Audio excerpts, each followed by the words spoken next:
I mean, it's sort of, in some sense, hard to imagine that a community which was materially as challenged as it was, and yet, every male, from about age 5 onward was basically literate. So there's sort of dialectical values which come down there, sort of what other communities spend so much time arguing with no one ever to, be like the Pope and say, this is, bang, here's the right answer. I mean, it's, no, so-and-so said this, so-and-so said that, and well, who's right, there's, everything is debatable.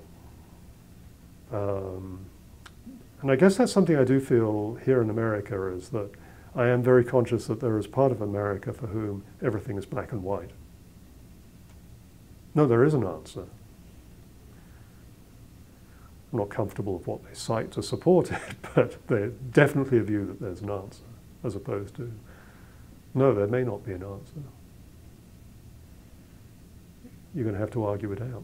You're going to have to find your own Torah.